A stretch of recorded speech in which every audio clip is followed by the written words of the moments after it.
నమస్తే, నేను సతీష్. సాక్షి straight talk స్వాగతం. ఈరోజు స్ట్రైట్ టాక్లో మనతో పాటు మాట్లాడడానికి ఆంధ్రప్రదేశ్ సిపిఎం రాష్ట్ర ప్రధాన కార్యదర్శి ఆ, శ్రీనివాసరావు ఉన్నారు. ఆయనతో మాట్లాడేటువంటి ప్రయత్నం చేద్దాం. నమస్తే సార్. సార్ సార్, రాష్ట్రంలో కూటమి ప్రభుత్వం ఏర్పడి 2 సంవత్సరాలు పూర్తవుతుంది.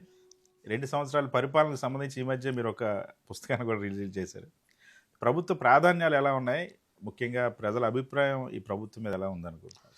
అంటే ఈ 2 సంవత్సరాలు అనేది ఇప్పుడు చంద్రబాబు నాయుడు గారు మొదట 1996లో 95-96లో వచ్చాడు. ఆ తర్వాత మళ్ళీ 99లో 2 ఇది 3 4 నాలుగో 4.0 అంటారు. నాలుగోది. అందుకని కేవలం కొత్తగా ఓ ప్రభుత్వం వచ్చి 2 సంవత్సరాలు పూర్తయి ఉంటే పెద్ద అంత క్రిటికల్గా ఆలోచించాల్సిందేమీ లేదు. కానీ ఇంతకు ముందున్నటువంటి చరిత్ర 2001 నుంచి తెలుగుదేశం ప్రభుత్వం అనేక రకాల సంస్కరణలు ఇవన్నీ కూడా ప్రారంభించి దాని కొనసాగింపుగా ఇప్పుడు 2047 విజన్ అనేటువంటి పేరుతోటి వరుసపెట్టి ప్రైవేటీకరణ కార్యక్రమాలు, ల్యాండ్స్ ఇష్టానుసారం లాక్కోవటం, రైతుల నుంచి కార్పొరేట్ కంపెనీలకు ఇవ్వటం, మైన్స్ అత్యంత విలువైనటువంటి మైన్స్ను కూడా ప్రైవేట్ కంపెనీలుగా దారాదత్తం చేయటం, అట్లాగే కొన్ని సంస్కరణలు, విద్యుత్ రంగంలో సంస్కరణలు, నీటి రంగంలో సంస్కరణలు, విద్యారంగంలో సంస్కరణలు, ఇవన్నీ కూడా ప్రజల మీద ఎక్కువ భారం వేసి రాష్ట్ర వనరులని దెబ్బ కొట్టేటువంటి, అందుకని చూడటానికి చెప్పడానికి ఇది అభివృద్ధి కోసం అని చెప్పినప్పటికీ కూడా రాష్ట్రాభివృద్ధికి దీర్ఘకాలంలో చాలా నష్టం కలిగించేటువంటి చర్యలు. అందువలన ఈ 2 సంవత్సరాల్లో అనే దాంతోపాటు దాని పూర్వరంగం, అంతకుముందు ఉన్నటువంటి పరిపాలన యొక్క అనుభవం, అలాగే గత 12 సంవత్సరాలుగా కేంద్రంలో మోడీ ప్రభుత్వం తీసుకున్న చర్యలు, దాని కొనసాగింపుగా కూడా వీటిని చూడాల్సి ఉంది. ఈ 2 ఏళ్లలో చంద్రబాబు నాయుడు గారు ఆయన ప్రభుత్వం ప్రతి నిర్ణయాన్ని మోడీ, అమిత్ షాలతో కన్సల్ట్ చేసే తీసుకుంటున్నారు. త్వరగా ప్రజల్లో తీవ్రమైనటువంటి వ్యతిరేకత వస్తూ ఉంది. అనేక సెక్షన్లు ఈరోజు అసంతృప్తితో ఉన్నాయి. సార్, మీరు అన్నట్టు కేంద్రం ఇంపాక్ట్ అన్నది చాలా స్పష్టంగా కనిపిస్తుంది. వాస్తవానికి కేంద్ర ప్రభుత్వమే ఇక్కడ ఉన్నటువంటి చంద్రబాబు పైన, పవన్ కళ్యాణ్ పైన డిపెండ్ అయ్యేటువంటి సిచ్యువేషన్ ఉంది కదా. మరి అది మేలు జరుగుతుందా, రాష్ట్రానికి కీడు జరుగుతుందా అంటారు? ఇప్పుడు ఆశ్చర్యకరం ఏంటంటే, ఈయన మద్దతు మీద ఆధారపడి కేంద్ర ప్రభుత్వం నడుస్తున్నా కేంద్రం చంద్రబాబు నాయుడు గారు జుట్టును పట్టుకొని ఆడిస్తున్నది. అంటే చంద్రబాబు నాయుడు గారి జుట్టు కేంద్రం చేతిలో ఉంది ఇప్పుడు. అందుకని వాళ్ళు ఆడిస్తున్నారు.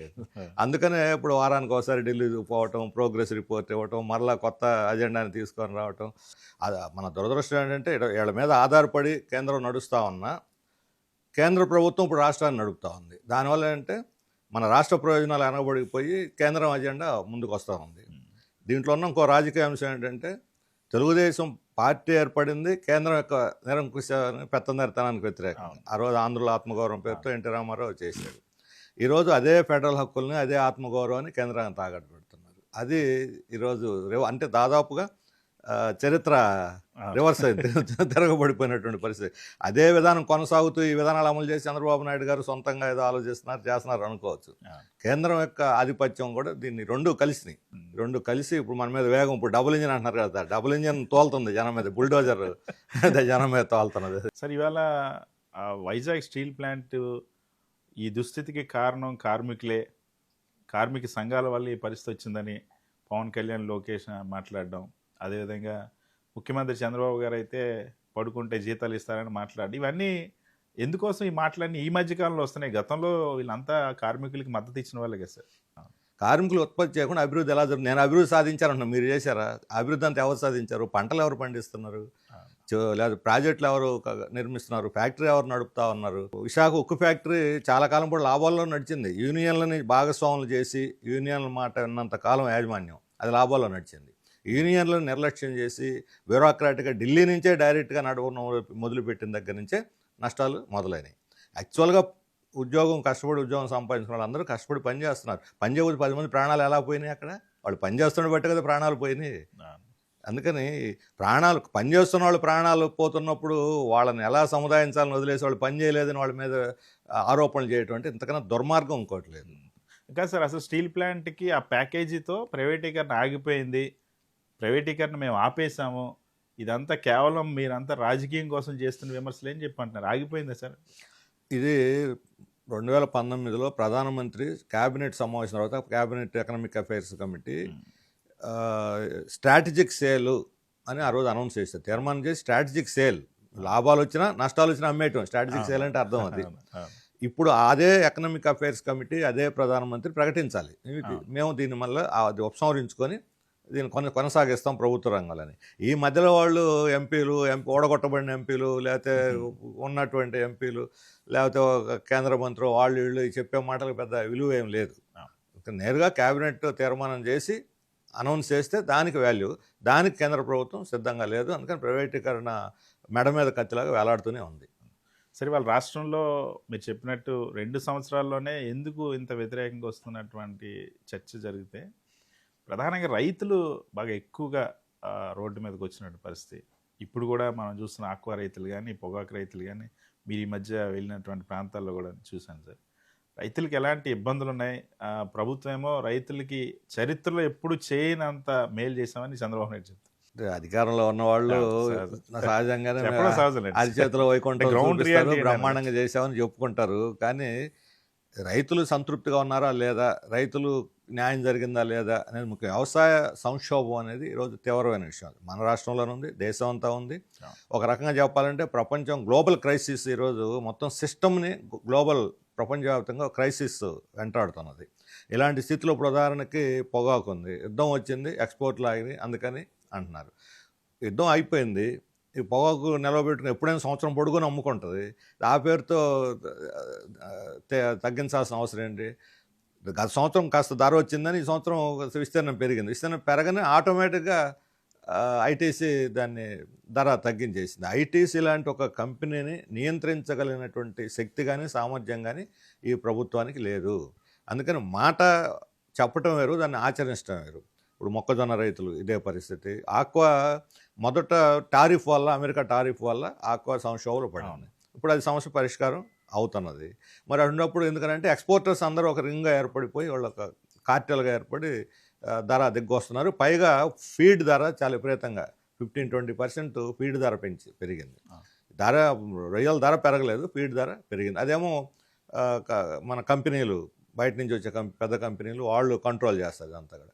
అందుకని వ్యవసాయ రంగానికి ఇన్పుట్స్ అమ్ముతున్న కంపెనీలని, అవుట్పుట్ కొనేటువంటి కంపెనీలని నియంత్రించగలిగినటువంటి కెపాసిటీ ప్రభుత్వానికి లేనప్పుడు రియాలిటీలో ఏం చేయాలి?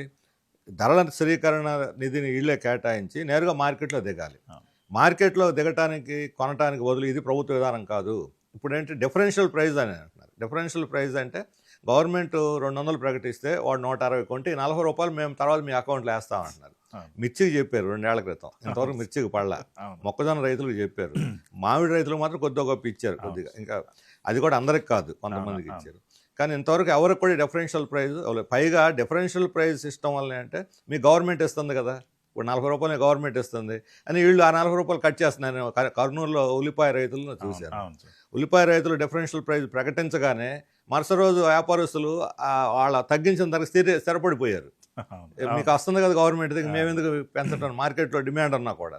అంటే ఆచరణలో అది ఏమవుతుందంటే డిఫరెన్షియల్ ప్రైస్ సిస్టమ్ ధరలు తగ్గటానికే రైతు నష్టపోవడానికి దారితీస్తుంది. దాని బదులు ప్రభుత్వ రంగ సంస్థలు దిగి పోటీగా, ప్రైవేట్ వాళ్ళని నిషేధించమంటం లేదు, ప్రైవేట్ వాళ్ళు ఉంటారు, వాళ్ళని మొనోపలి వాళ్ళకి వదిలేయకుండా కాంపిటీషన్ క్రియేట్ చేయాలి. కాంపిటీషన్ క్రియేట్ చేస్తే ఎంతో కొంత ధర పెరుగుతుంది, రైతులు లాభం. దానికి ప్రభుత్వం సిద్ధంగా లేదు.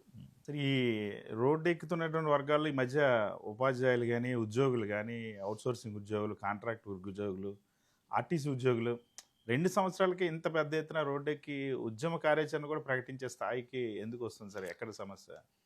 ఇప్పుడు తెలుగుదేశం కూటమి అధికారానికి రావడంతో ఉద్యోగులకి, టీచర్లకి, స్కీమ్ వర్కర్స్కి, వీళ్ళందరికీ మీకు న్యాయం చేస్తామని చెప్పని హామీ ఇచ్చారు. ఇప్పుడు 2 ఏళ్ళు అయిపోయింది, పిఆర్సీ వేయలే. పిఆర్సీ వేయాలనంటే ఐఆర్ ప్రకటించాలి. ఐఆర్ ప్రకటించాలంటే డబ్బులు కావాలి. అందుకని ఐఆర్ ప్రకటించలేదు, పిఆర్సీ వేయలేదు. తీవ్రమైన ఆందోళన ఉంది. ఎప్పుడో 2028లో 29లో వేసే ఉపయోగం ఉంది. మరలా ఎన్నికలు అయిపోయిన తర్వాత కానీ వాళ్ళు రిపోర్ట్ ఇవ్వరు. పిఆర్సీ వేసి ఐఆర్ ప్రకటిస్తే వాళ్ళు సంతోషిస్తారు. ఇది ఇప్పుడు ఎన్జిఓ నాయకులు కూడా కక్కలేకమైనటువంటి పరిస్థితి, వాళ్ళు ఆందోళనకు సంసిద్ధం అవుతున్నారు. టీచర్లు అయితే చాలా అలజడిగా ఉన్నది. పక్కనే ఉండే మహారాష్ట్ర పెంచింది, తెలంగాణ వాళ్ళు అది పెద్ద సంతృప్తి వాళ్ళకి లేకపోయినా ఎంతోమంది ముందు గుర్తించారు, పెంచాలనే ఒక ఆవశ్యకతని గుర్తించారు. ఇప్పుడు ఇక్కడ మన రాష్ట్రంలో అసలు వేతనాలు దాని మీద కనీసం ఒక వేతనాల బోర్డు కూడా తీరిగ్గా అక్కడ ఇక్కడ వాళ్ళు తిరిగి ఏదో అభిప్రాయాలు అడుగుతూ ఉన్నారు. సంవత్సరాన్ని అది సంక్రాంతికి ఉగాదికి పోయి అభిప్రాయాలు తీసుకుంటున్నారు, అంటే సాగదీస్తూ ఉన్నారు. అందుకని వాళ్ళు ఇప్పుడు వాళ్ళ పరిస్థితి ఎలా ఉందంటే, ఒక రకంగా చెప్పాలంటే రాష్ట్రాభివృద్ధికి ఇది గొడ్డలపేటు లాంటిది. కానీ వేతనాలు పెంపుదలే దేశం కానీ రాష్ట్రం కానీ అభివృద్ధి కావడానికి కీలకమైంది. కార్పొరేట్ కంపెనీలు పెట్టుబడులు వస్తే అభివృద్ధి అవ్వదు.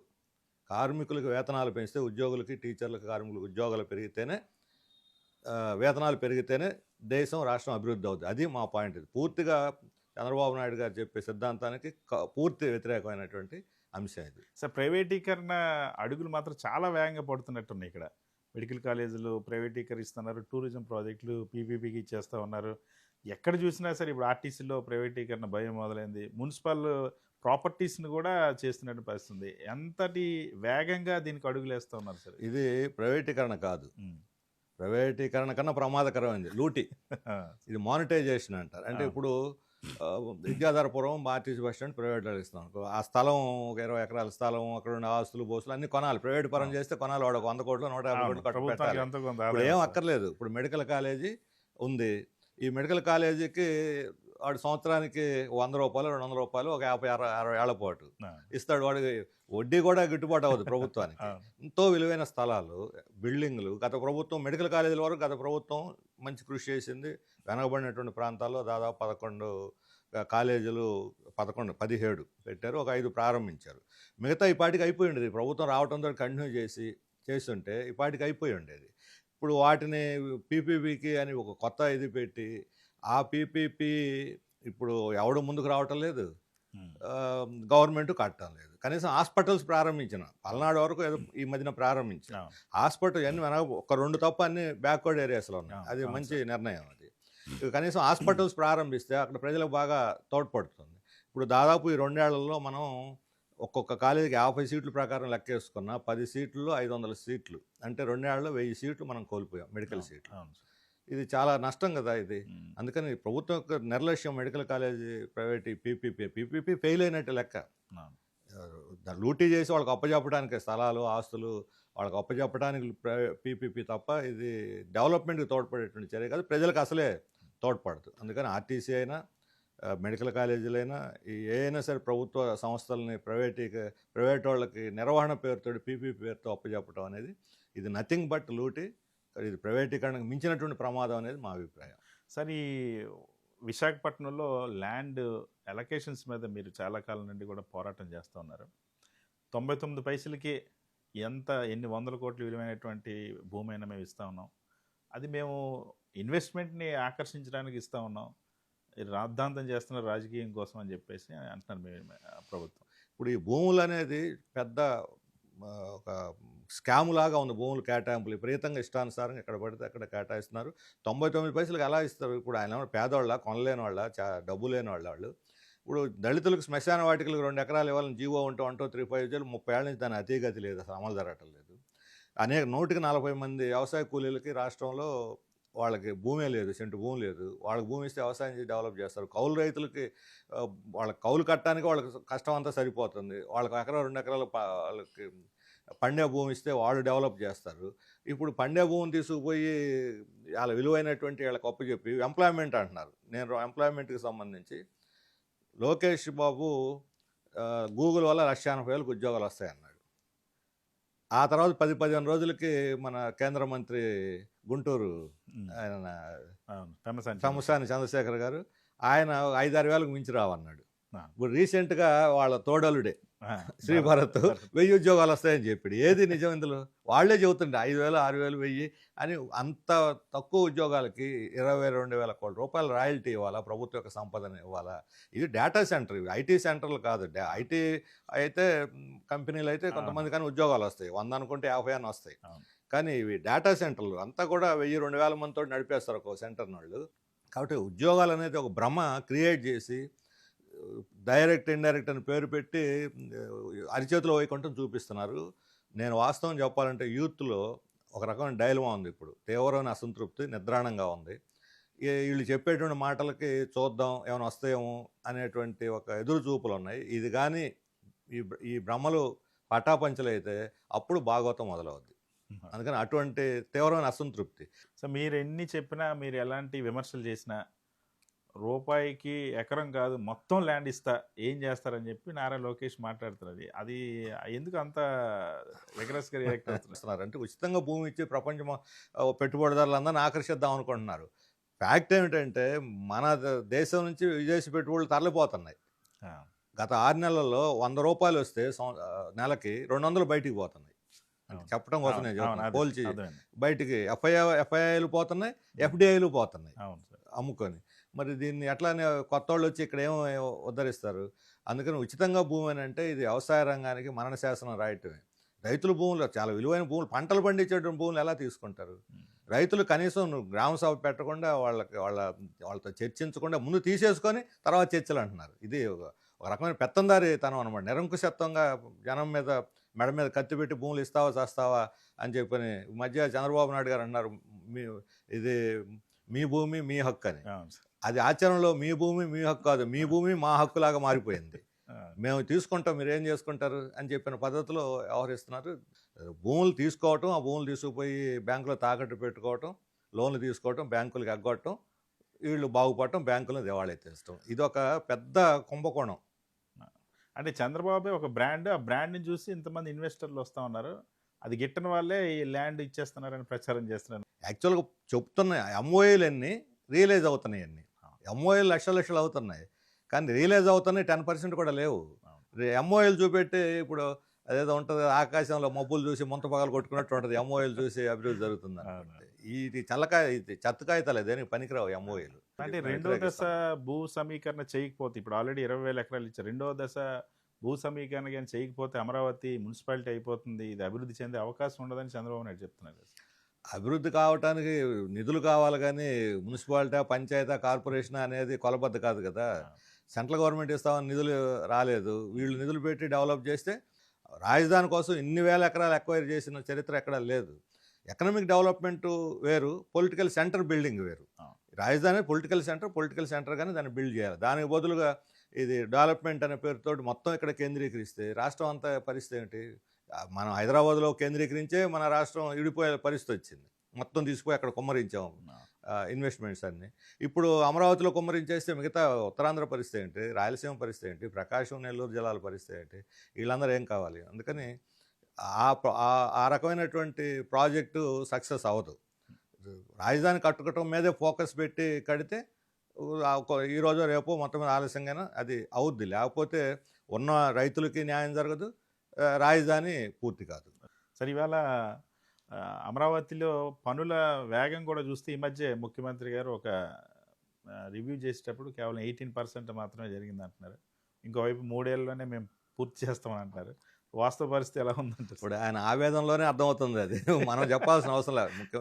ముఖ్యమంత్రి గారే డెస్పరేషన్లోకి వెళ్ళిపోతున్నారు. ఎమ్మెల్యేలు పని చేయట్లేదు, మీ మీద చర్య తీసుకుంటాం, మీ మార్కులు వేసేసి ఈ మార్కులన్నీ అందరూ ఎవరెవరు వెనకబడి ఉన్నారు, ఎమ్మెల్యేలే వెనకబడి అంటే పంచాయతీ వాళ్ళ కింద లెక్క.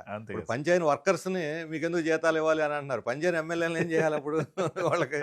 అందుకని ఈ డెవలప్మెంట్ వేగం మాటల్లో ఉన్నంత వేగం అది ప్రభుత్వ సమర్థత అసమర్థత అనే క్వశ్చన్ కన్నా ఈరోజు ఎకనామిక్ క్రైసిస్ అనేది ముందుకు నడవనేట్లేదు. ఇన్వెస్ట్ చేయడానికి కానీ ఇంకోళ్ళు ఎవరు తొందరపడి ముందుకు రావట్లేదు, వెనక ముందు ఆడుతున్నారు. చాలా జరగాల్సినంత వేగంగా జరగట్లేదు. ఎంత సముద్రైనా సరే ఇప్పుడున్నటువంటి క్రైసిస్లో ఇన్వెస్ట్ చేసి అభివృద్ధి సాధించడం అనేది ఇంతకుముందు నల్లేరు బండి మీద గత 30 సంవత్సరాలు జరిగినంత ఈజీగా అయితే జరగదు. ఈ రియాలిటీని గుర్తిస్తే ఆయన భూమి మీద ఉంటారు. లేకపోతే ఆశలేమో ఆకాశంలోనూ, భూమి మీద కాళ్ళను గాలిలో ఆడాల్సిన పరిస్థితి వస్తుంది. సరే, ఈ ఫైనాన్షియల్ క్రైసిస్ అంటే గుర్తొచ్చింది. ఆంధ్రప్రదేశ్ రాష్ట్రంలో అప్పుల పరిస్థితి కూడా చాలా భయానకంగా మారుతుంది. కేవలం 25 నెలల్లోనే 3,55,000 కోట్లు, అంటే నిన్న మంగళవారంతో తెచ్చినట్టు అప్పుతో కలిపి. ఎందుకు ఇంత అప్పులు చేయాల్సినటువంటి పరిస్థితి వస్తుంది? ఒకవైపు ఏమో నేను సంపద సృష్టించి వ్యవస్థను గాడిలో పెడతానని చంద్రబాబు చెప్పినట్టు చంద్రబాబు ఈ అప్పులు ఎందుకు చేస్తున్నాను? అప్పులు తెచ్చి అభివృద్ధి చేస్తామని దాన్ని పంపకాలకి ఉపయోగించుకోవడానికి తప్ప అప్పుల్లో వాటా ప్రజలకు రాదు. ఎన్ని కాంట్రాక్టర్లకి కార్పొరేట్లకు పోద్ది ఈ అవును. తెచ్చే అప్పుల వాట. దాన్ని చెల్లించే బాధ్యత మాత్రం జనం మీద పడుద్ది. ఇప్పుడు అప్పులు దాదాపుగా ఒక విధానంగా మారిపోయింది. కేంద్ర ప్రభుత్వం కూడా అప్పుల్లో కుతిక అవును. లోతుల్లో అవును. మునిగిపోయి అవును. ఉంది. అవును సార్. అనేక రాష్ట్రాలు, రాష్ట్ర ప్రభుత్వాలు కుతిక లోతుల్లో మునిగిపోయి ఉన్నాయి. అప్పులు అంటే ఇంతకుముందు ఏంటంటే సంపాదించి తర్వాత ఖర్చు పెట్టేవాళ్ళు. ఉమ్. ఇప్పుడు ఖర్చు పెట్టి తర్వాత తీరుస్తున్నారు అప్పు. ఇప్పుడు అవును. జనానికి కూడా అలవాటు చేశారు అది. EMI system. ఈఎంఐ సిస్టమ్ ముందు అప్పు చేయటం, తర్వాత తీర్చటం. ఈ గవర్నమెంట్లు కూడా ముందు అప్పు చేయటం, ఆ తర్వాత బడ్జెట్లో తీర్చటం. ఆ తీర్చడం కోసం జనం నెత్తి మీద ఏదో రకమైన ఇప్పుడు రిఫార్మ్స్ పేరుతోటి కొత్తగా మున్సిపల్ రిఫార్మ్స్ అని తీసుకొచ్చారు. గత ప్రభుత్వం చెత్త పన్ను వేసింది, మేము అపోజ్ చేసాము, వాళ్ళు అపోజ్ చేశారు, వచ్చిన తర్వాత రద్దు చేశారు. ఇప్పుడు చెత్త పన్నుతో సహా అన్ని పనులు యూజర్స్ ఇంకో 100 రకాల యూజర్ ఛార్జెస్ పెట్టాలని ఇప్పుడు మన పాలసీ ఆమోదించారు. మొత్తం మున్సిపల్ ఆస్తులన్నీ ఇచ్చేస్తాము ప్రైవేట్ పీపీపీ కింద, యూజర్ ఛార్జీలు వసూలు చేస్తాం అన్న తర్వాత ఇప్పుడు భారం, ఇప్పుడు కరెంటు విద్యుత్ ఛార్జీలు, అసలు విద్యుత్ ఛార్జీలు పెంచలేదన్నారు, కానీ 15,000 కోట్లు ఈ ప్రభుత్వం కూడా వేసింది. మరి ఇవన్నీ జనం మీద భారాలే కదా, అప్పులు వడ్డీలు కట్టడానికి వాటికే కదా దీన్ని ఉపయోగిస్తారు. డెవలప్మెంట్కి ఏమో ఉపయోగపడేది కాదు ఇది. కానీ తెచ్చిన అప్పులేమో వాళ్ళకి పోతాయి, తీర్చే బాధ్యత మాత్రం ప్రజలకు మిగులుతుంది. సరే, పవన్ కళ్యాణ్ పాత్ర గురించి మనం చర్చిస్తే ఆంధ్రప్రదేశ్ రాజకీయాల్లో పవన్ కళ్యాణ్ పార్టీ కానీ వ్యక్తిగా ఎటువంటి పాత్ర ప్రస్తుతం పోషిస్తూ ఉన్నారు? అంటే వ్యక్తులు వాళ్ళ కాంట్రిబ్యూషను, తప్పులు ఒప్పులు, వాళ్ళు మాట్లాడే తీరు, హావభావాలు, వీటి మీద నేను మాట్లాడదలుచుకోలేదు. ఎందుకంటే రాజకీయాలు ఎక్కువైపోయి ఇప్పుడు అసలు విషయాలు డైవర్ట్ అయిపోతాయి. మాకు ఆయన అభిప్రాయాలు తీవ్రమైన విభేదం ఉంది. సనాతన ధర్మం పేరుతోటి హిందూ ఆధిపత్యవాదాన్ని, హిందువులో కూడా అగ్రకుల ఆధిపత్యాన్ని, అందులో కూడా ఒక చిన్న ముఠాలో దీన్ని, ముఖ్యంగా మైనారిటీలకు వ్యతిరేకంగా మన హిందూ తత్వశాస్త్రం, హిందూ సంస్కృతి అనే దాంట్లో అనేక ప్రవాహాలు ఉన్నాయి. భారతదేశం ఒక విభిన్నమైనటువంటి మల్టీ ఫేసిటెడ్ ఫిలసాఫికల్ కంట్రీ ఇది.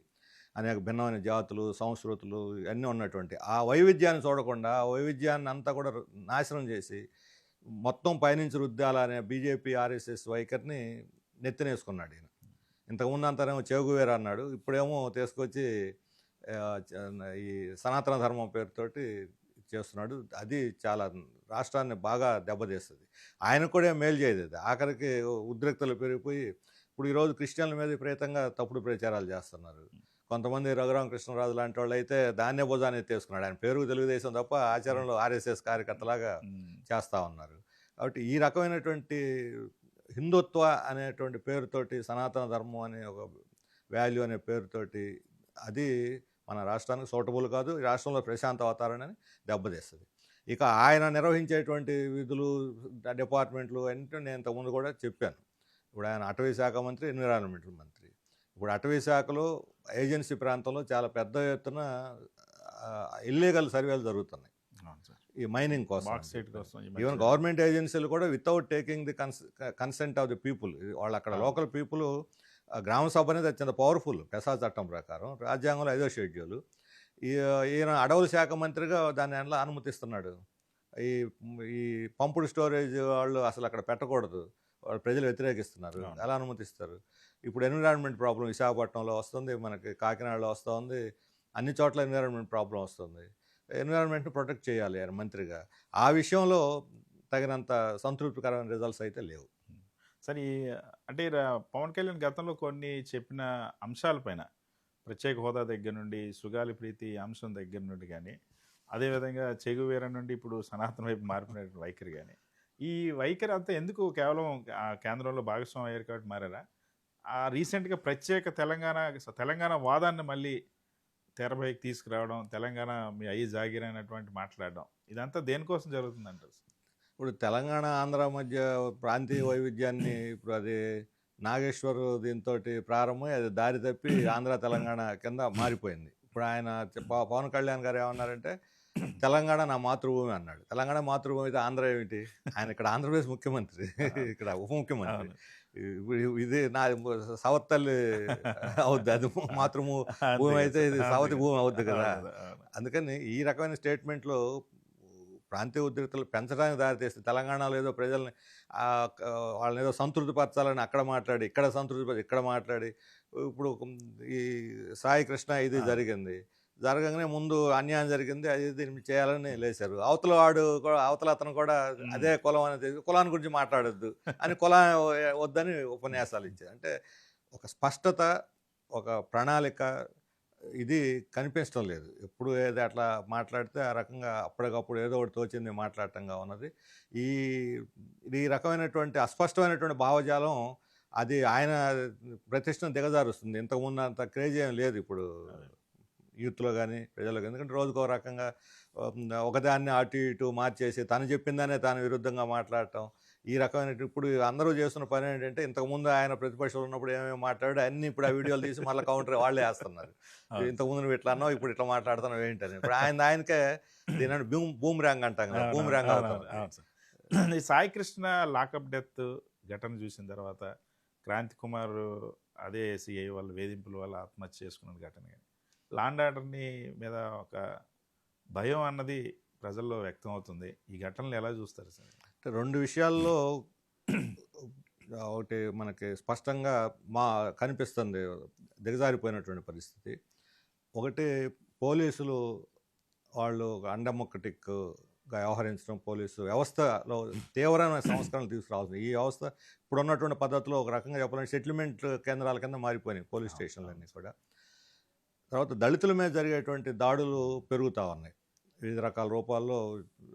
అత్యాచారాలు కానీ లేదా కేసులు స్టేషన్కి పోయి నా మీద ఎవరో కొట్టాడు, దాడి చేశారని కొడితే ఏళ్ల మీద కౌంటర్ కేసు పెట్టి వాళ్ళని పిలిచి రాజీ చేసి ఇతరా చేసుకోండి కేసు అని చెప్పినటువంటి పరిస్థితి. పోలీసు రాజీలు చేసే పని ఇది చట్టవిరుద్ధం. యాక్చువల్ అటువంటి దళితులకు వ్యతిరేకంగా రాజీలు చేసే పోలీసు అధికారుల మీద చర్యలు తీసుకోవాలి.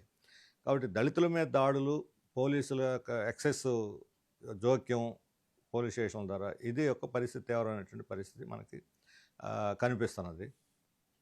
ఈ లాకప్ డెత్ అనేది ఎక్స్ట్రీమ్. ఇప్పుడు మన స్టేట్లో ఇది సెన్సేషనల్. ఈ మధ్య ఎప్పుడు అసలు ఇటువంటిది ఎక్కడ సినిమాల్లో కూడా ఎప్పుడూ లేదు. ఇంత సీరియస్ ఘటన ఇంతకుముందు ఎప్పుడు జరగలేదు. దీన్ని మొదటి ప్రభుత్వం చాలా తేలిగ్గా తీసుకుంది. ప్రజల్లో బాగా చర్చ అవటం మొదలుపెట్టిన తర్వాత ఇప్పుడు కదులుతున్నారు. ఏం జరుగుతుందో తెలియదు. ఇదైనా ఫ్యాక్ట్స్ అన్నీ కూడా బయటికి రావాలి, పోలీస్ స్టేషన్ యాక్సెస్గా ఇవన్నీ కూడా రావాలని అంటే న్యాయ విచారణ చేస్తేనే ఫ్యాక్ట్స్ ఏమైనా బయటకు వస్తాయి. న్యాయ విచారణకి వాళ్ళు సిద్ధంగా లేరు. సిట్లు ఏముంది, వాళ్ళు కేసు ఫైల్ చేస్తారు, పని అయిపోయిందని చేతులు దులిపేసుకుంటారు. న్యాయ విచారణ జరిగితేనే మనకి దీంట్లో వాస్తవాలు బయటకు వస్తాయి. ఇప్పుడు నిన్న విశాఖపట్నంలో ఇది జరిగింది కాన్వకేషన్, ట్రైబల్ సెంట్రల్ యూనివర్సిటీ, రాష్ట్రపతి గారు వచ్చారు. దాన్ని సర్టిఫికేట్లు తీసుకోవడానికి ఎస్ఎఫ్ఐ స్టూడెంట్స్ కూడా వెళ్ళారు. మీరు ఎస్ఎఫ్ఐ స్టూడెంట్స్ కాబట్టి బయటకు వెళ్ళిపోండి అని బయటకు తోసేశారు, నిలబెట్టారు. ఆ తర్వాత ఎప్పుడో చివరిలో పోయి సర్టిఫికేట్లు తీసుకున్నారు. అంత అయిపోయిన తర్వాత ఇది ఏమంటారు అసలు? ఇది పోలీసు వ్యవస్థ లేకపోతే ఇది గోండాగిరి? ఇది 9 మంది స్టూడెంట్స్ సర్టిఫికేట్లు తీసుకోవడానికి వెళ్ళారు, వాళ్ళు గొడవ చేయడానికి వెళ్ళలేదు. కాన్వకేషన్లో నువ్వు కాన్వకేషన్లో సర్టిఫికేట్లు తీసుకోకుండా నిరోధించి బయట నిలబెట్టేటువంటి హక్కు ఎక్కడదు. అటువంటి వాళ్ళ మీద చర్య తీసుకుంటే కాన్ఫిడెన్స్ వస్తుంది పీపుల్కి. వాళ్ళని వెనకేసుకొస్తే పీపుల్ ఇప్పుడు శాంతి భద్రతలో దిగజారుతున్నాయంటే అందువల్లనే దిగజారుతాయి. కానీ సాయికృష్ణ లాకప్ డెత్ కేసులో మేము సిట్ విచారణ జరిపాము, సిఐ నాగరాజును అరెస్ట్ చేసాం, ఇంకేం చేయాలి, ఇంకెందుకు వేరే విచారణ అడుగుతా ఉన్నారని ముఖ్యమంత్రి చెప్తున్నారు. దీని వెనక చాలా పెద్ద తలకాయలు ఉన్నట్టు రోజు వార్తలు వస్తున్నాయి. భూ కుంభకోణాలని అసలు ఎందుకని దీన్ని ఇంత కాల్ చేసి బూడిద దొరకకుండా చేసి అంత ఒక తీవ్రమైన పరిస్థితి ఎందుకు వచ్చింది? ఒక అతను ఇంకో అతను ఎవరిని మర్డర్ చేశారన్నారు. ఏ ఘటనలో ఎందుకు మర్డర్ జరిగిందా మర్డరు? లేకపోతే వాళ్ళు రకరకాల ప్లేసులు తిప్పారు, ఎందుకు తిప్పారు? అనఫిషియల్గా ఇప్పుడు పోలీస్ కానిస్టేబుల్ కాదు కదా, అసలు పోలీస్ డిపార్ట్మెంట్ సంబంధం లేని ఒక వ్యక్తిని కూడా ఇప్పుడు అరెస్ట్ చేశారు. ఇంట్రాగేషన్లో అతను ఎందుకు పాల్గొంటున్నాడు? పత్రికలు అన్నింటిలో రాశారు ఇంట్రాగేషన్లో. ఇంతకుముందు ఏదైనా ఇంట్రాగేషన్లో జరిగితే ఇతనితో సహా అతను కూడా పాల్గొంటాడు. ఇంకా ఎవరున్నారు ఇటువంటి వాళ్ళు? అందుకని దీని వెనకున్నటువంటి మొత్తం మాఫియాలు లేకపోతే గోండాగిరి లేకపోతే నెట్వర్క్, ఒక సీరియస్ నెట్వర్క్ ఉన్నట్టుగా కనిపిస్తున్నది. అది బయటికి రావాలి, ప్రజలకి అది ఉందా లేదో కూడా చెప్పాలి కదా. రకరకాల వార్తలు వస్తున్నాయి. అది న్యాయ విచారణ చేస్తేనే అవన్నీ బయటకు వస్తాయి. వాటి మీద చర్యలు తీసుకుంటే పోలీస్ వ్యవస్థ కూడా పరిశుభ్రం అవుతుంది, దానికి ప్రక్షాళన అవుతుంది. లేకపోతే ఇదే రకంగా కొనసాగితే మా పోలీసు వాడు కాబట్టి మేము బలపరుచుకుంటాం, మేము తప్పులు కాస్తాము. చిన్నదైన ఇప్పుడు పశ్చిమ గోదావరి జిల్లాలో కేవీపీఎస్ అని మా కుల వ్యవస్థ వ్యతిరేకంగా అక్కడ కూడా ఎలాంటిది ఒక సూసైడ్ జరిగింది. దాన్ని కేవీపీఎస్ వాళ్ళు టేకప్ చేశారు. దానికి ఇప్పుడు సిఐని కాపాడటానికి కేవీపీఎస్ వాళ్ళ మీద ఎదురు కేసు పెట్టారు. ఏమంటారు దీన్ని? అది తప్పు చేసాడో ఒప్పు చేసాడో అది తేల్చాలి. విచారణ చేసి తేల్చకుండా అతను కాపాడటానికి ఎదురు కేసు పెట్టేది ఏంటి? ఈ రకమైనటువంటి పద్ధతులన్నీ కూడా దుర్మార్గమైన. ఇందువలన ఇదే రకమైన పరిస్థితి కొనసాగితే ప్రజలు శాంతి భద్రతల మీద కూడా పోరాడాల్సిన పరిస్థితి వస్తుంది. సార్ కానీ పవన్ కళ్యాణ్ ఇప్పుడు మీరు ఎప్పుడైతే సాయి కృష్ణ లాకప్ డెత్ పైన విచారణ జరగాలని డిమాండ్ చేస్తూ ఉన్నారో మీరైనా, జగన్మోహన్ రెడ్డి గారు, ఇతర ప్రజా సంఘాలు, అన్ని పక్షాలు కూడా దాదాపుగా అసలు. కానీ పవన్ కళ్యాణ్ మాత్రం క్రిమినల్స్ని వెనకేసుకొస్తారా, క్రిమినల్స్ని సపోర్ట్ చేస్తారా అని మాట్లాడుతున్న పరిస్థితి. ఆ క్రిమినల్ చంపిన వాళ్ళు కూడా క్రిమినలేగా. అవును, అంతే కదా సార్. పోలీసులు ఇప్పుడు ఆ పోలీసులు ఒక అతను హిస్టరీ చూస్తే, ఇద్దరు కానిస్టేబుల్ అరెస్ట్ చేసిన హిస్టరీ చూస్తే, అతను డబ్బులు వసూలు చేసిన దాంట్లో, జంజాలు చేసిన దాంట్లో అనేక రకాల, అసలు అతని మీద కూడా రౌడీ షీటర్ పెట్టాలి, ఇటువంటి వాళ్ళ మీద కూడా అన్ని అంతగా ఉన్నది. ఇప్పుడు ఆ అనఫిషియల్ వాడు అతను పోలీస్ కానీ అతను దీంట్లో ఎందుకు పాల్గొన్నారు? ఇప్పుడు అరెస్ట్ అయ్యేది అన్ని రుజువులే కదా, రుజువులే కదా. ఈ మీ సిస్టమ్ని మీరు ప్రక్షాళన చేయకుండా రౌడీలను ఎవరు పోషిస్తున్నారు, వీళ్ళందరినీ ఎందుకు అసలు తీసుకెళ్తున్నారు? ఈ రౌడీ షీటర్లు అనే వాళ్ళని ఇన్ఫార్మర్ల కింద పోలీసులు, రాజకీయ నాయకులు, అధికార పార్టీ నాయకులు చేయాల్సిన తప్పుడు పనులను వీళ్ళ ద్వారా చేయిస్తారు.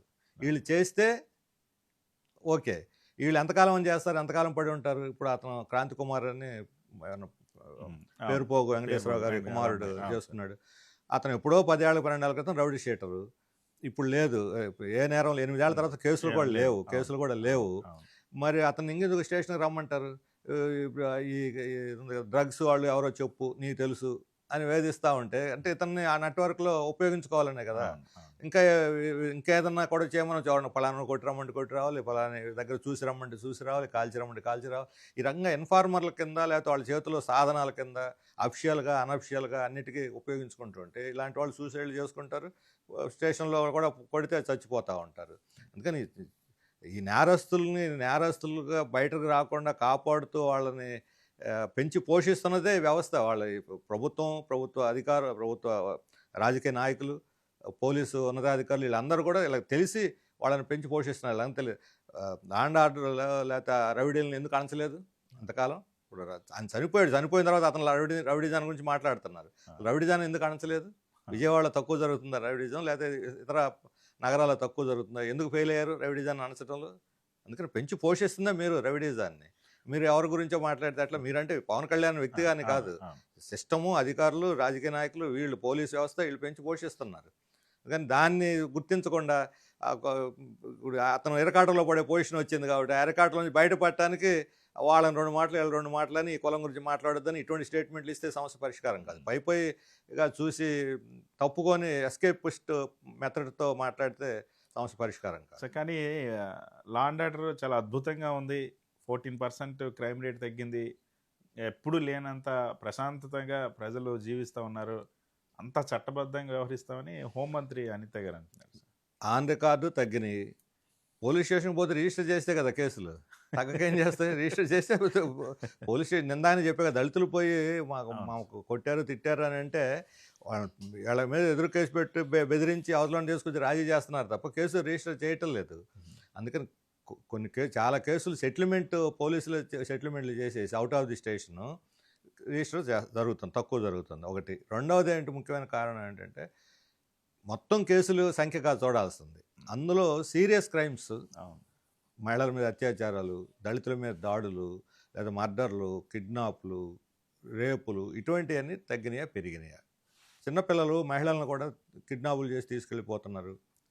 లేకపోతే ఇప్పుడు మొన్న అనేక మంది స్టేషన్లకు వచ్చి ఫిర్యాదులు కూడా చేశారు, మా పిల్లలు అదృశ్యమైన. కానీ పిఠాపురంలో కూడా అమ్మాయి ఇంతవరకు అసలు కనిపెట్టలేదు. పవన్ కళ్యాణ్ ప్రతిపక్షంలో ఉన్నప్పుడు చెప్పాడు 30,000 మంది అదృశ్యమయ్యారు. ఇప్పుడు మరి ఆ 30,000 మంది ఎక్కడ ఉన్నారో మనకు తెలియదు. ఆయన మరి 2 ఏళ్ల నుంచి ఎతికి పట్టుకొని ఉండాల్సింది. అందుకని ఇది తగ్గింది అని అంటే ఆన్ రికార్డు తగ్గి ఉండొచ్చు, కానీ యాక్చువల్ పొజిషన్లో మాత్రం ఇంప్రూవ్మెంట్ లేదు. సరే, ఈ మహిళల మీద నేరాలు పెరగడానికి ప్రధానమైనటువంటి కారణం మద్యం అన్నది. మద్యం పాలసీ మరీ చాలా ఎక్కువ విస్తృతంగా మద్యాన్ని అందుబాటులో తీసుకొచ్చే విధంగా ముందుకెళ్తున్నట్టుంది. బెల్ట్ షాపులు వచ్చాయి, మళ్ళీ పర్మిట్ రూమ్లు వచ్చాయి, టైమింగ్స్ పెంచినటువంటి పరిస్థితి. ఎలా ఉంది సార్ గ్రామాల్లో పరిస్థితి?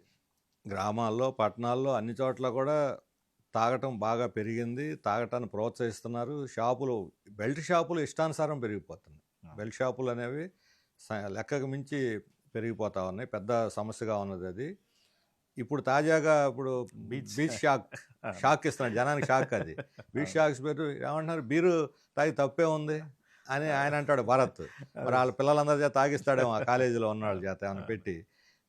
ఈయనేమో పల్లా శ్రీనివాస్ పల్లా అయితే బీర్ తాగితే శ్రీనివాసరావు మంచిది, టీ కంటే మంచిది కూల్ డ్రింక్ కంటే అందులో మంచిది అంటారు. కూల్ డ్రింక్లో ఎక్కువ షుగర్ ఉంటుంది, దీంట్లో తక్కువ షుగర్ ఉంటుంది అని. షుగర్ క్యాలరీస్ బేళ్ళు షుగర్ ఎంత అని కాదు కదా, ఎన్ని క్యాలరీలు ఉందని కాదు, ఆల్కహాల్ కంటెంట్ ఎంత అనేది చెప్పాలి. ఆల్కహాల్ కంటెంట్ గురించి మాట్లాడకుండా షుగర్ కంటెంట్ గురించి మాట్లాడటం ఏమిటి అంటే, ఈ ప్రభుత్వం ఇక నుంచి తాగండి, డ్రంక్ అండ్ డ్రైవ్ కేసులు అన్ని ఆపేసి తాగండి నడపండి అని పెట్టండి, బోర్డులు పెట్టాలి. ఆ కేసులు కూడా పెట్టొద్దని ఆయన ఎంపీ పుట్టమహేష్ పుట్టమహేషే డ్రగ్ తీసుకున్న కేసులో ఇరుక్కున్నాడు. ఆయన మీద ఇంతవరకు చర్య లేదు. కనీసం సిగ్గు శరం ఉన్న వాళ్ళు అయితే వాళ్ళ చేత రాజీనామా చేయించుండాలి. ఇటువంటి వాళ్ళ చేత ఇళ్ళ ఎయిత్కి ఆదర్శం. బీరు తాగండి అని చెప్పేవాళ్ళు, డ్రగ్స్ తీసుకునేవాళ్ళు ఎంత మామూలే. లేకపోతే ఆడపిల్లలు రేపు పొద్దున ఆడపిల్లలు చేర్చినా ఇది ఏముంది, వాడికి ఎమోషన్ వచ్చింది, రేపు చేసే తప్పే ఉంది అనే స్థితికి పోయేటట్టు ఉంది చూస్తుంటే, వాళ్ళ సమర్థింపు చూస్తుంటే. ఇది చాలా దారుణమైన సమర్థింపు. మద్యం లిమిట్ చేస్తామని చెప్పి అధికారంలోకి వచ్చి, దాన్ని నియంత్రిస్తామని అధికారంలోకి వచ్చి, ఇప్పుడు మద్యాన్ని ఇష్టానుసారం తాగండి అని ప్రజల్ని ప్రోత్సహించడం. ఇప్పుడు విశాఖ బీచ్లో ప్రశాంతంగా ఉంటుంది, సాయంత్రం కనిపోతే పిల్లలు, మహిళలు, పెద్దవాళ్ళు, ఒక రకం ఫ్యామిలీ బీచ్ అది.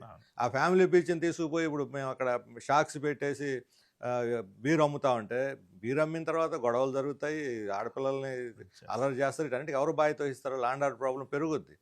చాలా బాధ్యతారహితమైనటువంటి ఇర్రెస్పాన్సిబుల్ స్టేట్మెంట్స్ ఇవి. అధికారంలో ఉన్న వాళ్ళు వెనకేసుకురావటం, కేవలం ఆదాయం పెంపు కోసం పోయి కేంద్రాన్ని జుట్టు పట్టుకొని ఈడ్చుకొని రాండి నిధుల్ని.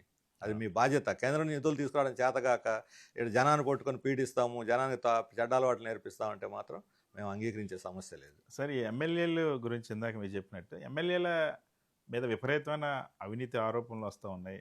మీరు చెప్పినట్టు పోలీస్ స్టేషన్లో కూడా ఇన్వాల్వ్ అవుతూ ఉన్నారు, చాలా వరకు ల్యాండ్ ఇష్యూస్ మీద ఇన్వాల్వ్ అవుతూ ఉన్నారు. ఎమ్మెల్యేల పరిస్థితి ఎలా ఉంది సార్? అది ఎమ్మెల్యేల పని విధానం బాగాలేదని చంద్రబాబు నాయుడు గారు చెబుతున్నారు. అందుకని ఆ ప్రోగ్రెస్ రిపోర్ట్ పబ్లిక్గా విడుదల చేస్తే తెలుస్తుంది. అసలు మంత్రులు కొద్దిమంది కష్టపడి పనిచేయచ్చు, ఓవరాల్గా మంత్రుల పొజిషన్ ఎలా ఉంది. ఇప్పుడు ఉద్యోగులను, కార్మికులను అనడానికి ముందు ఆయన ఎమ్మెల్యేలు, ఎంపీలను, మంత్రులను సర్దిద్దుకోవాలి. కొంతమంది పదవుల కోసమే ఇప్పుడు మన రాజ్యసభకు పంపించారు. ఎవరిని పంపించారు? ప్రజలకు వాళ్ళకి ఏమైనా బాధ్యత ఉందా?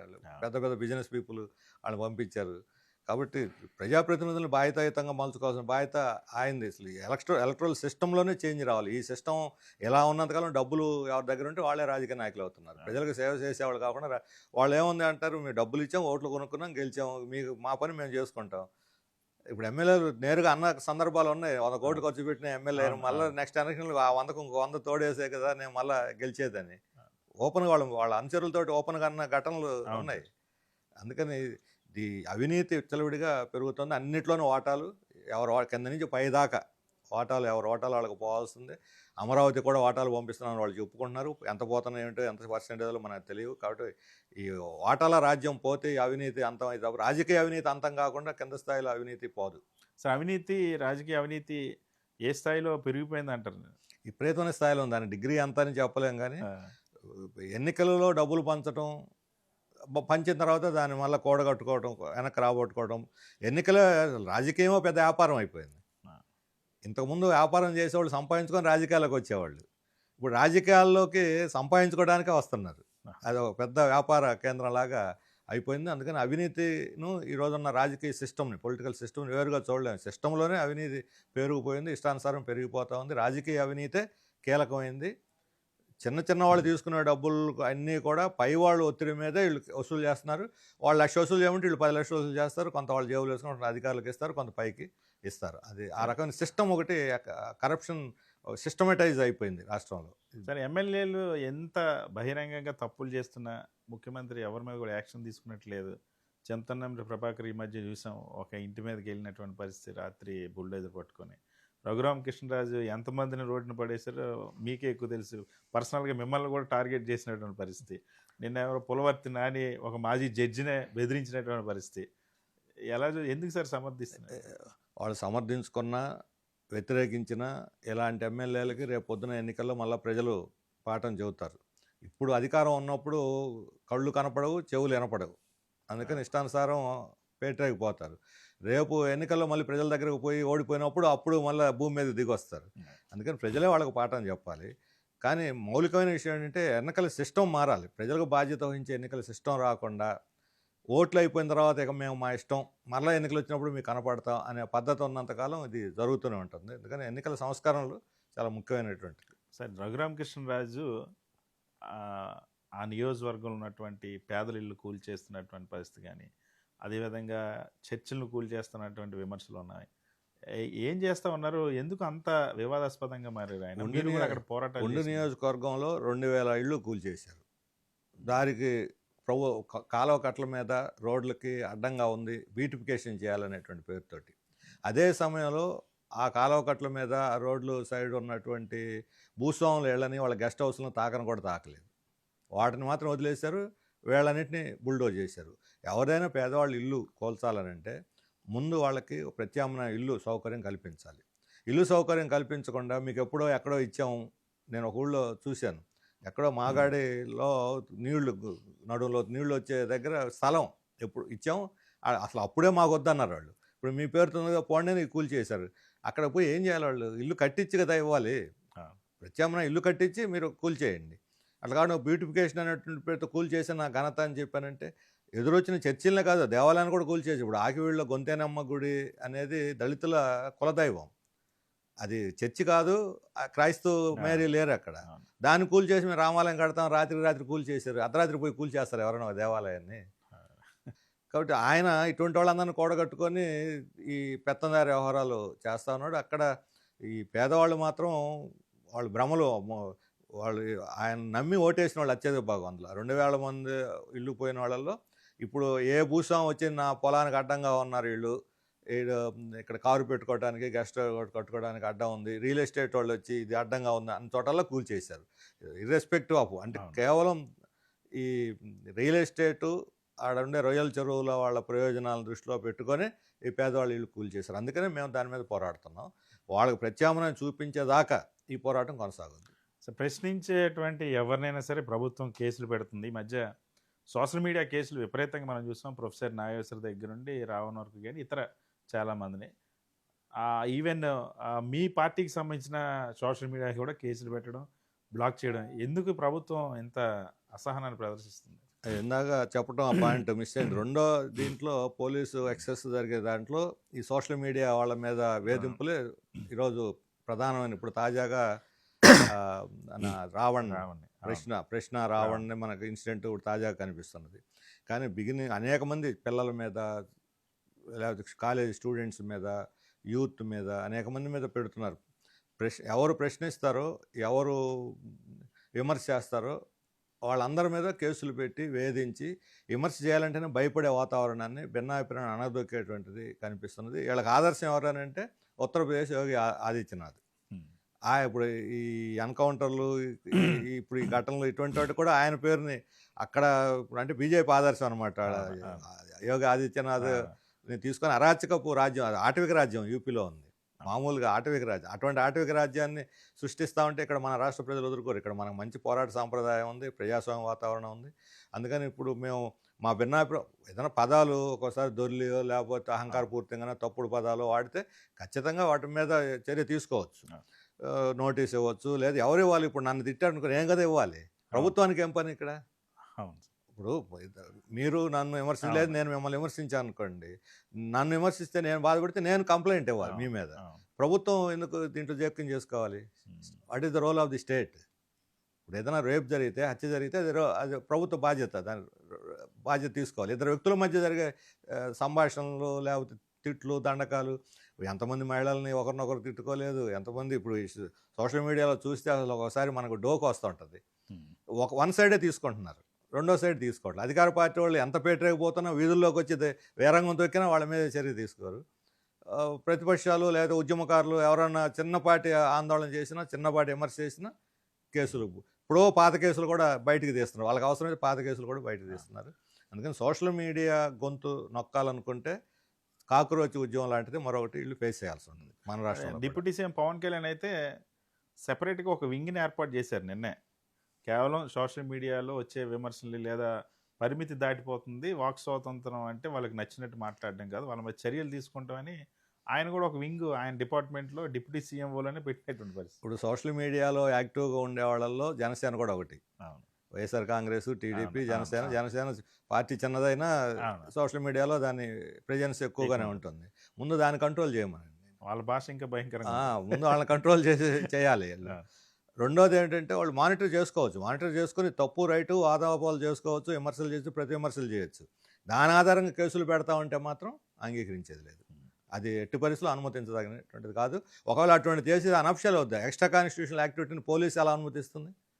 ఎక్స్ట్రా కాన్స్టిట్యూషనల్‌గా మేము ఒక వింగ్‌ని పెట్టి మేము మానిటర్ చేస్తాము వీటన్నిటిని అంటే అది ఎక్స్ట్రా కాన్స్టిట్యూషనల్ అవుద్ది. ఒక మంత్రి అందులో ఉండే ఆయన. గవర్నమెంట్ ఏమోనండి ఒక మానిటరింగ్ వేసి ఎవరు ఎప్పటికప్పుడు దృష్టిగా దానికి చెక్ పెడుతుండే ఫ్యాక్ట్ చెక్ అని ఒకటి ఉంది కదా! ఇప్పుడు అందరూ ఫ్యాక్ట్ చెక్‌లు వస్తున్నాయి. అవును. ఫ్యాక్ట్ చెక్ ఒకటి పెట్టేసి ఇది ఫ్యాక్ట్స్ అని చెప్పండి ప్రజలకి. ప్రజలు నిర్ణయించుకుంటారు. ఇప్పుడు మా కళ్ళెదురుగా జరిగింది ప్రజలకు తెలియదా? వాళ్ళేమన్నా గుడ్డోళ్ళా? కుంటోళ్ళా? ప్రజలకు అన్నీ తెలుసు, అన్నీ అర్థం చేసుకుంటారు. అందుకని ఫ్యాక్ట్స్ ప్రజలకు చెప్పాలి తప్ప బెదిరించి, అదిరించి కంట్రోల్ చేస్తా ఉంటే మాత్రం అది సరైనది కాదు. ఇప్పుడు మన డేటా ఉంది బోలెడంత మన ఫోన్‌లో డేటా వీటన్నిటి మీద నిఘా ఉంది. ఇప్పుడు అందరి మీద నా ఫోన్ మీద కూడా ఉంటది నిఘా ఉంటుంది. అందరి మీద నిఘా ఉంది. ప్రైవేటు వ్యక్తుల మీద నిఘా ఎలా పెడతారు? 2023లో ప్రైవసీ యాక్ట్ తెస్తామని పెండింగ్‌లో పెట్టింది కేంద్రం ఒక బిల్లుని. ఇంతవరకు తీసుకురాలా. ప్రైవసీకి యాక్ట్ తీసుకురావాలి. ప్రైవసీ యాక్ట్ తీసుకొస్తే పౌరుల హక్కులు కొంతవరకు భద్రత కలుగుతుంది. ఎప్పుడో రద్దు చేసిన 60 పట్టుకొని దాన్ని మళ్ళా అటు తిప్పి ఇటు తిప్పి దాని ఆధారంగా మేము చర్యలు తీసుకుంటామంటే ఆ 66 కాలం చెల్లింది. దాన్ని ఇప్పుడు ప్రయోగించడానికి లేదు. సరే, ఎన్నికల సంస్కరణల గురించి చాలా తాపత్రయపడుతున్నారు. ఇప్పుడు సర్ అనేది ఒక భూతంలాగా మారింది చాలా రాష్ట్రాల్లో. ఆంధ్రప్రదేశ్కి ఇప్పుడు అది సర్ చేస్తూ ఉన్నారు. ఎలా జరుగుతుంది ఇక్కడ పరిస్థితులు ఏంటి? దాని ఉద్దేశం ఏమై ఉంటుంది? ఇప్పుడు దాకా సర్ గురించి విన్నాం. బీహార్లో ఎలా, వెస్ట్ బెంగాల్ బెంగాల్లో ఎలా అని విన్నాం. ఇప్పుడు మన ముంగిటికి వచ్చింది. ఇది భూతమే. భూతంగానే ప్రమాదకరమైంది. ఎందుకంటే ఇప్పుడు నేను ఇందాకనే నాది కూడా తెప్పించాను. ఇప్పుడు నా ఓటు 2002లో ఎక్కడుందో ఎత్తుక్కోవాలి. ఇప్పుడు ఎవరితో బాధ్యత? 2002 తర్వాత ఓటర్గా 2002 లేదు. ఆ తర్వాత సవరణలు జరిగినాయి, చేర్పులు మార్పులు జరిగినాయి. చేర్పులు మార్పులు జరిగిన వాటిని కూడా యాక్సెప్ట్ చేయాలి కదా! ఇప్పుడు 5 ఎన్నికల్లో 10 ఎన్నికల్లో ఓట్లు వేసాము. 2000 లేకపోతే నేను హైదరాబాద్లో ఒక అమ్మాయిని టీచరు నువ్వు ఓటు వేసినట్టు తీసుకురా రుజువు అంటున్నారట. ఓటు ఉందా లేదా కూడా కాదు, ఓటు వేసినట్టు కూడా రుజువు తీసుకురావాలట. అందుకని కొన్ని ఈ సర్ అనేది 2002లో ఇలా జరగలేదు. 2002లో సర్ జరిగింది అమలు. ఇంటికి వచ్చారు, వాళ్ళే ఫారాలు ముందు పెట్టుకుని అందరిని అడిగారు. నీ పేరేంటి, వయసు ఎంత, మీ నాన్న పేరు ఏం పేరు, ఎన్ని రాసుకున్నారు, ఎంతమంది ఉన్నారు, అంతమంది పేర్లు రాసుకున్నారు, వెళ్ళిపోయారు. తర్వాత అభ్యంతరాలు ఉంటే తెలియజేశాము. మార్పులు చేర్పులు ప్రతి సంవత్సరం మార్పులు చేర్పులు జరుగుతున్నాయి. ప్రతి ఎన్నికల్లోనూ మార్పులు. అది సిస్టమ్. ఇప్పుడు సర్ర పేరుతోటి జరుగుతుంది ఓటర్ల మార్పులు చేర్పులు కాదు. ఇది పౌరసత్వ గుర్తింపు సమస్య కింద మారింది. ఇది ఓటర్గా చేరాలంటే నువ్వు పౌరుడుగా నిరూపించుకోవాలి. అసలు భారతదేశంలో నేను పౌరుడిని నిరూపించుకోవడానికి ఎలాంటి ఆధారం లేదు. బై ఆరిజిన్ బై బర్త్ తప్ప ఏమీ లేదు. ఇప్పుడు నిన్ను నిరూపించుకోండి అని చెప్పడం అంటే భారతదేశ పౌరుల్ని అభద్రతా భావంలోకి నెట్టడం. ఎవరు నిర్ణయిస్తారు? నేను పౌరున్నా కాదనేది ఎవరు నిర్ణయిస్తారు? ఒక ఆఫీసర్ నిర్ణయిస్తాడా, లేదా సెంట్రల్ గవర్నమెంట్ నిర్ణయిస్తుందా? దానికి ఏమైనా ఏజెన్సీ ఉందా? ఇంతకుముందాక సిటిజన్ ఆఫ్ ఇండియా అని పాస్పోర్ట్లో ఉండేది. The citizen of so and so person citizen of India అని. ఇప్పుడు అది కూడా పౌరసత్వం కాదంటున్నారు. మన ఆధారు పౌరసత్వం కాదంటున్నారు. ఓటర్ కార్డు పౌరసత్వం కాదు. ఇంకేమిటి పౌరసత్వం? అంటే నీకు పౌరసత్వం లేదు, ఎప్పుడు నువ్వు పౌరుడు అంటే నువ్వు పౌరుడు కాదంటే పౌరుడు కాదు. ఇప్పుడు ఓటు హక్కు లేని వాళ్ళకి పెన్షన్లు తీసేస్తున్నారు, సంక్షేమ కార్యక్రమాలు తీసేస్తున్నారు. పెన్షన్ లేని వాళ్ళకి పాస్పోర్ట్ రద్దు చేస్తున్నారు. రాజగోపాల్ అని టెలిగ్రాఫ్ ఎడిటర్ నిన్న మొన్న చర్చ అయింది. అంత పెద్ద ప్రముఖులకే ఓటు హక్కు లేక సంవత్సరం నుంచి అల్లాడి తిరుగుతున్నాడు. ఇప్పుడు చర్చ అయింది. ఇక మామూలు వాళ్ళ పరిస్థితి ఏంటి? ఎందుకని సర్ అనేది ఒక పనికిమాలిన ప్రక్రియ. ఇది కావాలని బీజేపీ వాళ్ళు దేశం మీద రుద్దినటువంటి ఒక నిరంకుశమైనటువంటి ప్రజాస్వామ్యాన్ని బదనాం చేసి దాన్ని మర్డర్ చేయడానికి, కిల్ చేయడానికి చేస్తున్నటువంటిది. వాళ్ళ పరిపాలన శాశ్వతం చేసుకొని నిరంకుశత్వాన్ని దేశం మీద రుద్దటానికి. రెండోది ఇంకో కారణం కూడా ఉంది. ఓట్లు తగ్గించాలి. ఓట్లు తగ్గించాలి. ఎందుకంటే ఇప్పుడు ఓట్లు కొనుగోలే కదా వ్యాపారం అంతా. ఇప్పుడు ఒక ఇంటికి పోతే 10 ఓట్లు ఉంటే 10 రౌండ్లు 20,000 ఇవ్వమంటున్నారు. ఆ 10ని 5గా మార్చేస్తే 5 రౌండ్లు 10,000 సరిపోద్ది. సగానికి సగం ఇన్వెస్ట్మెంట్ తగ్గుద్ది. రెండోది వీళ్ళందరికీ ఇప్పుడు పేదవాళ్ళ ఓట్ల మీద ఆధారపడి సంక్షేమ కార్యక్రమాలు అమలు జరపాలి. సంక్షేమ కార్యక్రమం అమలు జరిపిన తర్వాత ఉచితాలు అని దాని మీద అన్ప్రొడక్టివ్ ఇదని చర్చ అంతా దాన్ని ఎత్తేయాలని అన్ని చర్చలు చేస్తూ ఉన్నారు ఇప్పుడు అంతా కూడా. ముఖ్యంగా కార్పొరేట్లు తీవ్రమైన ఒత్తిడి చేస్తున్నారు. ఈ సంక్షేమ పథకాలను ఎత్తేయచ్చు. ఓట్లు వాళ్ళ మీద ఆధారపడి గెలిచే పరిస్థితి ఎప్పుడైతే పోద్దో, పేదల మీద ఆధారపడి గెలిచే పరిస్థితి లేకుండా పోతే, ఇప్పుడు ముస్లింలైనా, క్రైస్తవులైనా, దళితులైనా, బీసీలైనా వీళ్ళంతా పేదలే. బీజేపీ వాళ్ళకేమో ముస్లింలు, క్రైస్తవులు ఓట్లుగా ఉండకూడదు. మిగతా పార్టీలకేమో టీడీపీ, ఇతర పార్టీలకేమో పేదవాళ్ళు ఓట్లు ఉండకూడదు. ఎందుకంటే ఖర్చు తగ్గించుకోవాలి ఎన్నికల్లో, సంక్షేమ పథకాలను ఎత్తేయాలి. ఇది corporate agenda, corporate communal agenda ఇది. ఇది చాలా తీవ్రమైన భారతదేశ భవిష్యత్తుకు ప్రమాదకరమైనటువంటిది. ఏదో నాకు ఓటు వస్తుందా రాదా అనేది కాదు. ఓటు వస్తుందా రాదా అనేది పెద్ద సమస్య కాదు. పౌరసత్వం నిరాకరించడం, ఓటు హక్కు నిరాకరించడం అనేది భారతదేశ ప్రజాస్వామ్య వ్యవస్థని బలహీనపరిచేటువంటి చర్య. సార్ ఈ మొన్న జరిగిన ఎన్నికలకు సంబంధించి కూడా ఈ పోలింగ్ పర్సంటేజ్ చాలా రాష్ట్రాల్లో ఈ వివాదం వచ్చింది. ఆంధ్రప్రదేశ్లో కూడా రాత్రి 9 తర్వాత విపరీతమైన పోలింగ్ పెరిగింది. 47 లక్షల ఓట్ల డిఫరెన్స్ ఉందనండి. ఇవన్నీ కూడా ఇది ఏ లోపం వల్ల, ఎవరి ఫెయిల్యూర్ వల్ల ఇవన్నీ జరుగుతున్నాయి? ఎలక్షన్ కమిషన్ పాత్ర. ఎలక్షన్ కమిషన్ పారదర్శకంగా లేదు. వాళ్ళు ఇచ్చే లెక్కల్లో మీద కూడా విశ్వసనీయంగా లేవు. ఇప్పుడు ఆయన మన పరకాల ప్రభాకర్ మొత్తం డేటాని ఇచ్చాడు. ఆ డేటాలను ఇంతవరకు ఎవరు ఛాలెంజ్ చేయలే. అవును సార్. ఛాలెంజ్ చేయలేదు అంటే దాని మీద విచారణ చేయాలిగా. విచారణ చేయరు, ఛాలెంజ్ చేయరు. కొన్ని ఫ్యాక్ట్స్ ఏమిటి చెప్పాలిగా. అందరం అడిగాం, ఆయన అడిగాడు, అందరం కూడా అడిగాం మీరు ఫ్యాక్ట్స్ చెప్పండి అని. కానీ ఫ్యాక్ట్స్ చెప్పరు. అంటే ఏదో సంథింగ్ జరిగిందని అర్థం. ఇది ఎవరు చేస్తున్నారు మ్యానిపులేషన్? ఎవరికి అధికారం ఉంటే వాళ్ళు చేస్తారు మ్యానిపులేషన్. ఈరోజు బీజేపీ గత 3 ఎన్నికల్లో మ్యానిపులేషన్ ద్వారానే గెలుస్తూ వస్తుంది. ప్రజల అభిమానంతో కాకుండా మ్యానిపులేషన్తో గెలుస్తూ వస్తుంది. ఇప్పుడు సర్ర కూడా ఆ ప్రక్రియలో భాగమే. అందుకని ఈ ఓట్లు వేయటం, అనుమతించడం, ఈ రకమైనటువంటి ప్రక్రియ అంతా కూడా ఇది ఒక తీవ్రమైనటువంటి సమస్య. దాని మీద ఒక లోతైన విచారణ జరిపితే కానీ బయట ముఖ్యంగా ఎన్నికల కమిషన్ పారదర్శకంగా ఉంటే స్వతంత్రంగా కూడా వ్యవహరించాలి. ఇప్పుడు స్వతంత్రం కూడా లేదు. సుప్రీంకోర్టు జడ్జిని తీసేశారు ఆయన నియామకంలో. ప్రతిపక్ష నాయకుడు ఒకడే, అది ప్రధానమంత్రి, ఇంకొక క్యాబినెట్ మంత్రి, వాళ్ళిద్దరే చెబితే అది జరిగిపోద్ది. వాళ్ళ చేతిలో కీలు బొమ్మలను పెట్టుకుంటున్నారు. వాళ్ళు ఈ మధ్య ఎన్నికల కమిషన్ వాళ్ళు మాట్లాడిన చూస్తే వాళ్ళు ఎన్నికల కమిషన్ కాదు రాజకీయ నాయకులు అన్నట్టుగా మాట్లాడుతున్నారు. అందుకని ఎన్నికల కమిషన్ వ్యవస్థ బలహీనపడటం కూడా మనకు ఇంకొక ప్రమాదకరమైనటువంటి విషయం. సార్, రాబోయే 3 సంవత్సరాల్లో మీ ప్రయాణం ఎలా ఉండబోతుంది? ముఖ్యంగా ఏ అంశాలను ప్రధానంగా పోరాటానికి ఎంచుకోబోతున్నారు? మేము ప్రధానంగా వామపక్ష ప్రజాతంత్ర శక్తులను బలపరిచేదానికి అవసరమైన చర్యలు, సిపిఎం ఒక స్వతంత్ర రాజకీయ శక్తిగా ప్రజల్లో మళ్ళీ తిరిగి వేళ్ళూనుకోవటానికి అవసరమైన చర్యలు, దాని మీద మేము మెయిన్గా ఫోకస్ పెట్టాం. ఈ క్రమంలోనే ప్రధానంగా బీజేపీని బలపరిచేటువంటి పార్టీలు మాకు రాజకీయంగా ప్రధానమైనటువంటి శత్రువులు. ఈ వామపక్ష ప్రజాతంత్ర ఉద్యమాలు కలిసి వచ్చేటువంటి సంఘాలు, పార్టీలు ఎవరుంటే వాళ్ళందరినీ కూడా కలుపుకొని మేము పనిచేస్తాం. కేంద్రంలో బీజేపీకి ప్రత్యక్షంగా పరోక్షంగా ఎవరు మద్దతు ఇచ్చినా సరే వాళ్ళతో మేము కలిసి పనిచేయం. ప్రధానంగా ప్రజా ఉద్యమాల కేంద్రీకరించి మా బలాన్ని పెంచుకోవడం మీద ఫోకస్ పెట్టాం. ఇది మా ఎజెండా ప్రస్తుతానికి. సరే, కానీ దేశమంతా ఒక చర్చ, దేశంలో ఎక్కడ కూడా కమ్యూనిస్టుల ప్రభుత్వం లేదు కాబట్టి కమ్యూనిజం అంతరించిపోతుంది, భవిష్యత్తు ఉండదు అనేటువంటి ఒక చర్చ జరుగుతుంది. ఆ చర్చను లేవనెత్తే వాళ్ళందరికీ ఏం సమాధానం చెప్తారు? ఈ చర్చ ఇప్పటిది కాదు, కమ్యూనిస్ట్ పార్టీ పుట్టినప్పటి నుంచి ఉన్నది. సుందరయ్య గారు చనిపోయినప్పుడు సుందరయ్యతోనే కమ్యూనిస్ట్ పార్టీ పోయింది, బంగాళాఖాతం కలిసిపోయింది అన్నాడు అప్పుడు ముఖ్యమంత్రి, రాష్ట్ర ముఖ్యమంత్రి అన్నాడు ఆ రోజు. ఆయన పేరు కూడా ఇప్పుడు ఎవరికి తెలియదు చెప్పినా కూడా, కానీ సుందరయ్య అందరికీ తెలుసు, ప్రజలు సజీవంగా ఉన్నాడు. అందువల్ల సోవియట్ యూనియన్ పోయినప్పుడు పోయిందన్నారు, బెంగాల్ ఓడిపోయినప్పుడు పోయిందన్నారు, ఇప్పుడు కేరళ పోయింది కాబట్టి పోయిందన్నారు. అంటూ ఉన్నాయి వాళ్ళ శాపాలు, వాళ్ళ తిట్లే మాకు వరాలు, మాకు ఒక రకంగా దీవెనలుగా మేము కూడా అలర్ట్ అయ్యి ఇంకా గట్టిగా పనిచేయడానికి తోడ్పడుద్ది అది. Thank you so much sir.